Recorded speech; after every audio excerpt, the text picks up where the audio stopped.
عظمیٰ Zia novel میں خوش آمدید۔ ناول اچانک، ناول نگار عظمیٰ ضیاء، باب نمبر 4۔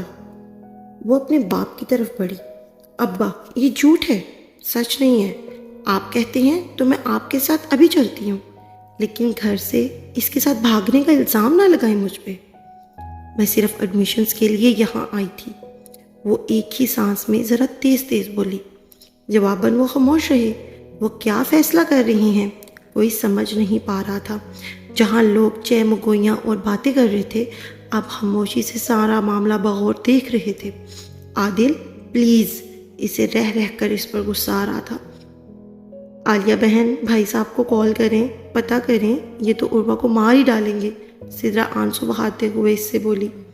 عالیہ نے پانی کا گلاس اس کے سامنے کیا اور پھر تھوڑی ہی توقف کے بعد بولی، عروہ نے ایسا کیوں کیا؟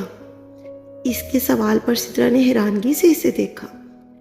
میرا مطلب ہے کہ اگر وہ کسی کو پسند کرتی تھی تو تم لوگوں کو بتا سکتی تھی۔ بھائی صاحب اس کی جلدی شادی کرنا چاہتے تھے، وہ وہی کر دیتے۔ اب دیکھو ذرا ان کے غصے کے آگے کیا سے کیا ہو گیا۔ اس لمحے بھی عالیہ اس سے اس قسم کی بات کر رہی تھی۔ سدرا کو افسوس ہوا، ابھی بات یہیں ختم نہیں ہوئی تھی۔ دیکھو بہن، برا نہ ماننا، عروہ ایسی لگتی تو نہیں تھی، مجھے ہمدردی ہے تم لوگوں کے ساتھ، لیکن اس میں میرے بیٹے بلا وجہ مارا جا رہا ہے۔ بے قصور ہے وہ، اس کے سامنے اس کا پورا کریئر پڑا ہے۔ ایک سے بڑھ کر ایک خوبصورت لڑکی سے اس کا روز سامنا ہوتا ہے، پھر بھی وہ عروہ کو بھگائے گا؟ ناممکن سی بات ہے نا۔ وہ بنا سدرا کے تاثر پر غور کیے اسے سنائے جا رہی تھی، اور سدرا اس کی باتیں سنتے ہوئے زمین میں گھڑی جا رہی تھی۔ ہاں، بھگا کر لایا ہوں تو کیا کریں گے آپ؟ بولیں۔ ہاں، بھگا کر لایا ہوں تو کیا کریں گے آپ؟ بولیں۔ ڈائننگ ہال میں موجود LED پر جو ہی یہ الفاظ گونجے تو عالیہ کی زبان کنگ ہو کر رہ گئی۔ یہ کیا؟ جس بیٹے کی وہ طرفداری کر رہی تھی وہ تو یہ سب قبول کر رہا ہے۔ اس کا منہ کھلے کا کھلا رہ گیا۔ نیوز میں یونیورسٹی میں 15 منٹ پہلے ہونے والا ڈرامہ دکھایا جا رہا تھا۔ نیوز اینکر مزے لے لے کر یہ خبریں سنا رہی تھی۔ نہیں، وہ اپنی آنکھیں چپکانا ہی بھول گئی تھی، سانس بالکل ساکن ہو کر رہ گئی تھی۔ اب کہ عالیہ نے اسے جواب طلب نگاہوں سے دیکھا۔ یہ کیا بکواس کر رہا ہے لڑکا؟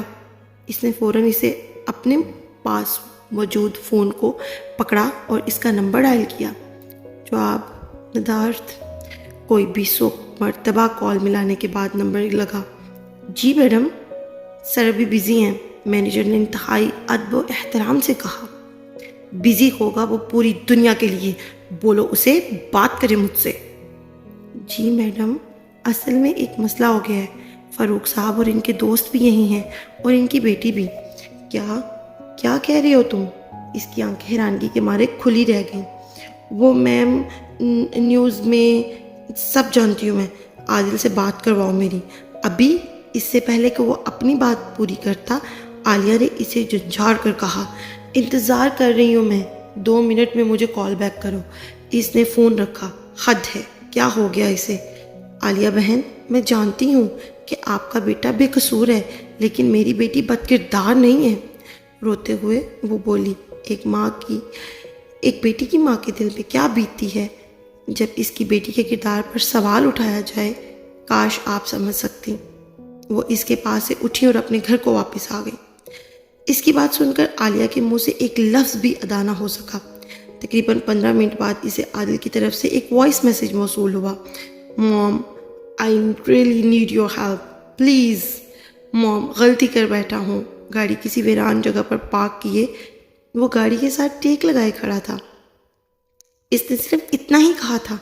اس کے یہ الفاظ آخر کس بات کی طرف اشارہ کر رہے تھے، یہ سوچ سوچ کر اس کا دماغ درد سے پھٹا جا رہا تھا۔ اس سے پہلے کہ وہ اسے کال کرتی، فاروق صاحب کی طرف سے اسے کال موصول ہوئی۔ آ رہا ہوں میں تمہارے بیٹے کو لے کر، اس کے نکاح کی تیاری کرو۔ کریم خانم دبا کر اس نے جو ہی فون کال کے ساتھ لگایا تو فاروق صاحب نے اس پر بم پھوڑ دیا۔ کیا؟ وہ یکدم چیخی۔ اس نے جو حرکت کی ہے، جی چاہ رہا ہے اس کو مار دوں، بلکہ مار مار کر اس کا بکس نکال دوں تاکہ اس کی اداکاری کا بھوت ختم ہو۔ وہ گاڑی سے چند قدم کے فاصلے پر فون کان کے ساتھ لگائے کھڑے بول رہے تھے۔ عادل گاڑی کے ساتھ ٹیک لگائے کھڑا اپنے ہی کہے ہوئے لفظوں پر افسوس منا رہا تھا۔ ان کا کہا ایک ایک لفظ اس کے کانوں میں پڑ رہا تھا۔ یہ تو شکر تھا کہ فاروق نے سمجھا بجھا کر بلال شیخ کو ڈرائیور کے ساتھ بھیج دیا اور اسے امید دلائی کہ وہ ابھی کے ابھی عروہ کو خود گھر لے کر آئے گا۔ گاڑی کے اندر بیٹھی عروہ اسے دیکھ دیکھ کر آگ بگولا ہو رہی تھی۔ وہ اس بات سے بالکل بےخبر تھی کہ اس کا باپ اور فاروق صاحب کیا فیصلہ کر چکے ہیں۔ اس نے فاروق صاحب کو گاڑی سے دور کھڑا فون پر کسی سے الجھتے دیکھا تو خود گاڑی سے باہر آئی، جہاں عادل سر پکڑے گاڑی کے ساتھ ٹیک لگائے کھڑا تھا۔ تم میں شرم نام کی چیز ہے کہ نہیں؟ اس نے اسے پیچھے کو دھکا دیا۔ وہ گرتے گرتے بچا تھا۔ اس کی طرف سے اسے اس سب کی امید نہیں تھی۔ اگر آپ کو ہمارا ناول پسند آ رہا ہے پلیز اسے لائک کریں، شیئر کریں اور اس پہ کامنٹ کریں۔ ٹیک کیئر، اللہ حافظ۔